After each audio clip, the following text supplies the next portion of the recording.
day. Yes, with some chronicles.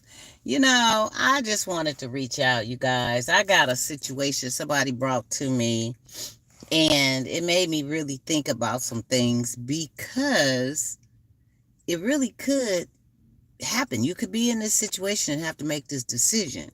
So you got a good friend, right? They real good, and this could be men or women. They real close. You got love for them. They in a situation, pal. They need somebody to stay. Their family is nowhere near. They don't have any children that are reliable and that are responsible enough to have their own little thing going on. So, and these are grown kids. So, anyway, they need somewhere to stay. They've asked you, could they stay with them? However, they are very flirtatious, and you have a man or a woman. You're in a relationship. You are with somebody, right? And they want to live with you. Now, you've hung out with this person. You know how they get down. You know how the thing, go with them. And they've never put you in a situation to not trust them. But then again, you got love for them and you know their character because you've dealt with them, been around them, and seen them do some woo woo woo, right? They've done some woo woo woo things, and you're like, oh, whoa, man. So you don't really trust that around yours. And you don't want to not be there for them either. So what do you do? What do you do? How would you deal with a situation as such? And that was your cool friend. Would you leave them homeless?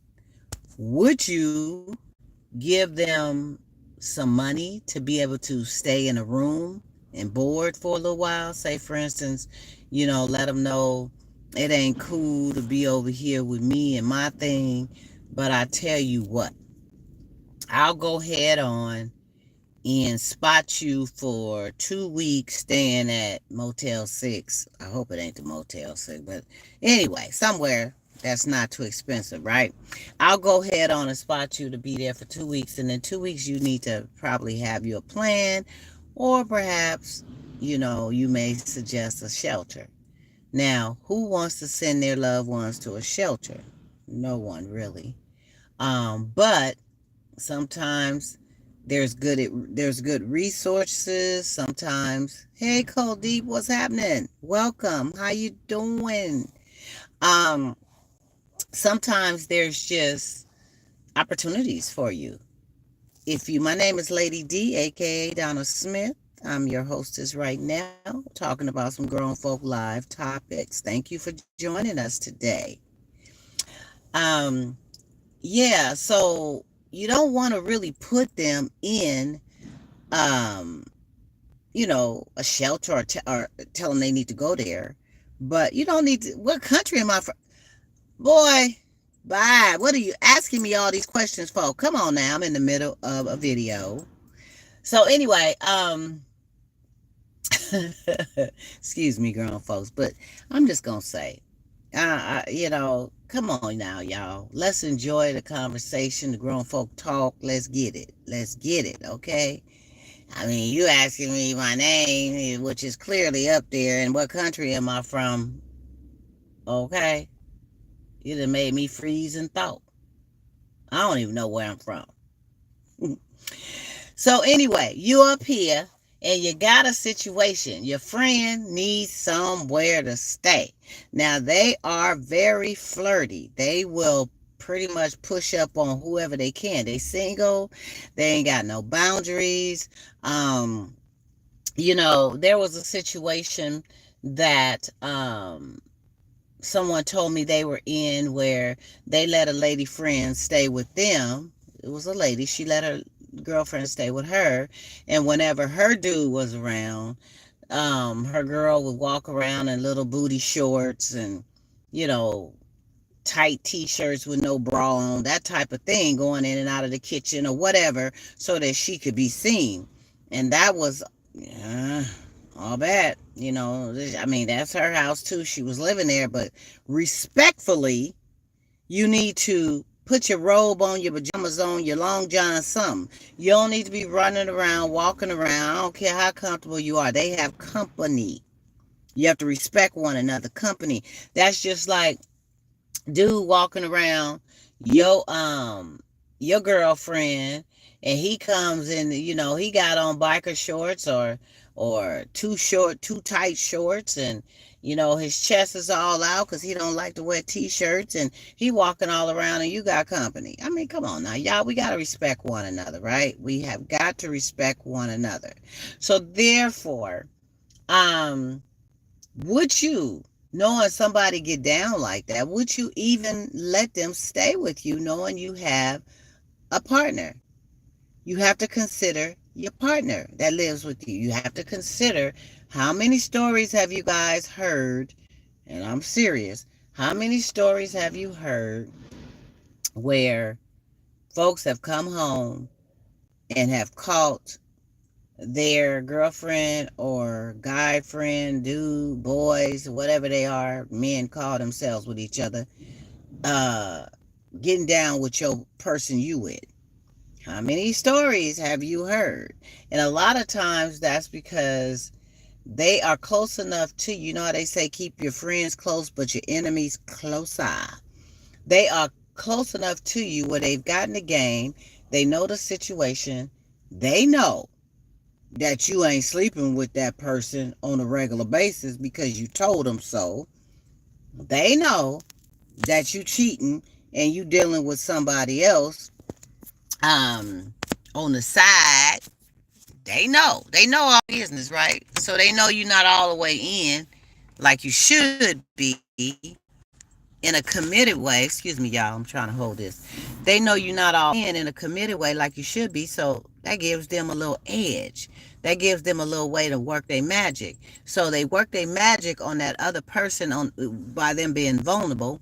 They being vulnerable because they're deprived. They deprived of affection. They're deprived of the clap. They're deprived of quality time, of all that stuff that matters. And you come around playing Captain Save 'em or Nurse Betty or whatever one you are, and you get in where you fit in. So before you know it, that person is getting down with who you thought would never in this lifetime cheat on you or do this to you. But you did it to yourself.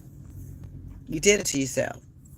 You was playing in the field. You told too much of your business um, to somebody that was just waiting on the opportunity, and the opportunity took hold. Now, was it right? No, it wasn't right for both of them. No, they should not have went there. But you kind of dug your own hole with that one.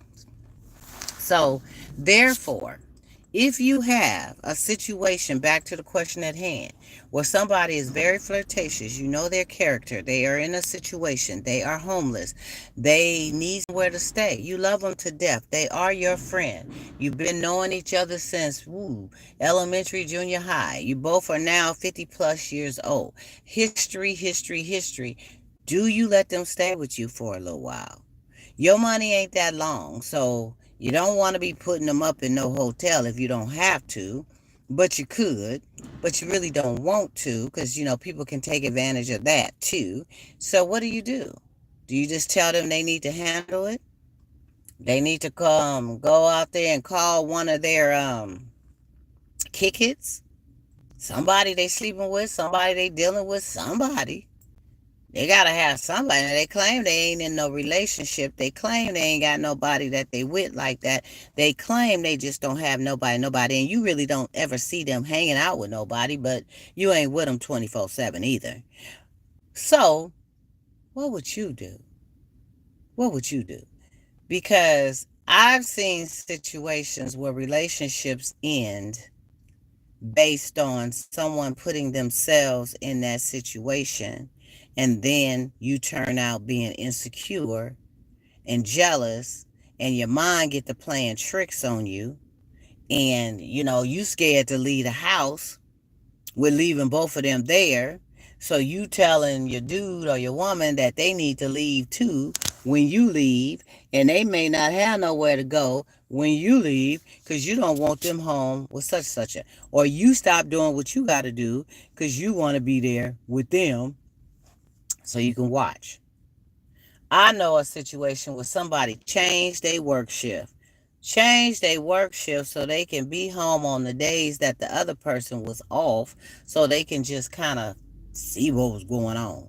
Because they couldn't stand the fact that they were at work and those two was at the house together, which nothing was going on and would ever go on, but they didn't know that. So they could not stand that. So they changed their work shift so that they could be home too. Lord have mercy, Jesus. See, that's how the mind get to playing tricks on you. So if you got those type of reservations, don't move in with nobody that you kind of think may go there. And if you are living with someone that you know got those risque behaviors, you need to do something different with that. Why you let them live with you? If you don't know their limits, if you don't know, and you know, some, quiet as it's kept, some may even not trust who they with. You know, a Walmart model. Lord have mercy. Roaches and Walmart model. I don't know. Yeah, roaches. Okay, okay, I get you with that one. Walmart model. I don't know. Explain that to me. I don't know. I don't know what a Walmart model look like. Tell you the truth. I'd like to know. But thank you for joining in. So, you know, you just have to be conscientious of um what you're doing and who you have in your circle, and not allow people to put you in a space of uncomfortableness, or you know, the person you're with, if you don't trust them, you really shouldn't even be with them. And you should respect their character enough to know that they're not going to let nobody take advantage or get at them in some kind of disrespectful way, and or disrespect you. And if you can't really say that about the person you're with, then you need to start probably reevaluating who you with, right? And if you have friends that they're wonderful, some people are just wonderful inside and out, but they do have a risque behavior about them. They're very flirtatious, they're single, they're out there doing what they do, and you're not. But you still got love for them. But do you want them in your house living with you, with your man, or with your woman? Do you really? Do you have a spare room in the garage? I'm just playing. Because you put them in the garage. You put them in the garage, they still got to come upstairs because they got to go to the bathroom or they got to eat, right? They just got to sleep in the garage, but they still got, come on, y'all. Don't even, I just say, don't, if you are having reservations in any kind of way about somebody, cool guy. Ooh, cool guy. All right, alien. All right. Um, if you're having reservations about anybody that you may want to put in your whole little circle like that, or you're thinking about it or considering it, follow your first mind. Follow your first mind. I can't say that enough. There's many, many times. I don't know about you grown folks, for you mature grown folks out there, um, have been in situations where your first mind was telling you this, that, right?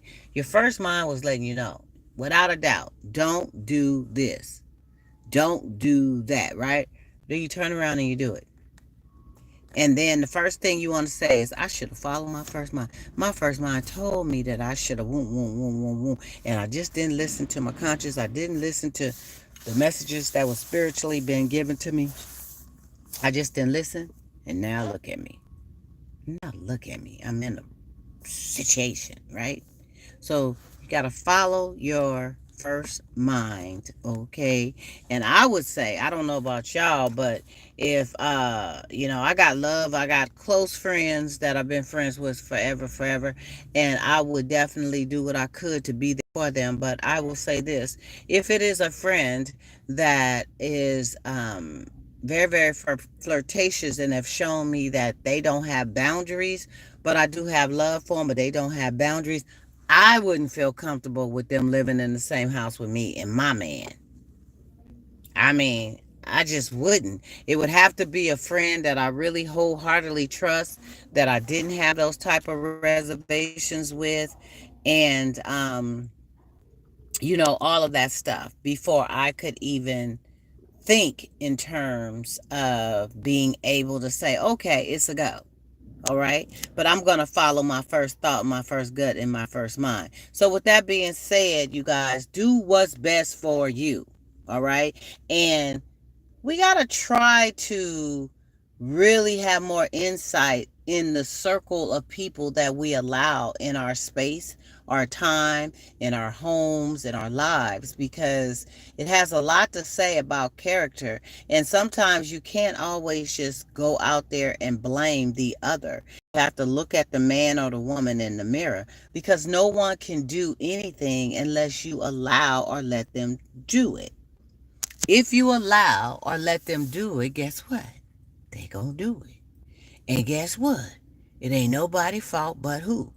Yours. Because you allowed them to what? To do it. So you have got to look at the man and the woman in the mirror and say, hey, enough is enough. Maybe I need to clean house. You heard some say they need to clean house, clean their circle, clean, they don't necessarily mean literally clean their house, living room, kitchen, bathroom, and all that, even though some do need to do that. But they're not really talking about that. They talking about clean house as far as their environmental space, as far as people in their lives, as far as who they are connected with, that they don't need to, the bad spirit type of folks. They need to let it go. They need to clean house. They need to let some things go. And sometimes you can't even explain why. You just need to do it. You just know you need to do it. Just like, sometimes when you get that, I was talking to somebody about this not long ago. When some people you can meet or see and you look at each other and you get this eerie gut feeling about them. You get this dark, eerie feeling about them looking in their eyes, and you're like, whoa, what was that? Damn, right? And then there's some you can meet and you get this warmth and this fuzzy, close, fuzzy feel about. But the ones where you get that darkness and that chill, that spine chilling feeling coming from them, it's a reason. It's a reason. Especially when you give them eye contact. And it seems like the eyes, something goes deep within you that lets you know, woo, get back, Satan. You know, you can feel it. Pay attention to that, grown folks. That's my message for today. I want to appreciate and thank all of you guys who have been coming by. Like, share, and subscribe on my videos talking about grown folk talk. Car Chronicles is what I call them. And I want you guys to stay tuned because I got some good hot stuff coming out. Got my new CD coming out real soon. You're going to love it. Also, for those of you who haven't gotten a copy or don't know, Seduction of the Hidden Diva on Amazon, my book, please stop on by. Get you a copy. You can get you a ebook or a paperback book, but it's some good sizzling grown folk topics. I mean, not topics, but stories, short stories. Okay, all my music, Google me, Lady D or Donna Smith. I'm on CD Baby. I'm on everywhere. Just type it in. You'll find me. But I got some good stuff for you. So stay tuned. I'm going to be back at you guys soon. I want you to have a good day and be careful of who and what you have in your circle. Gotta go.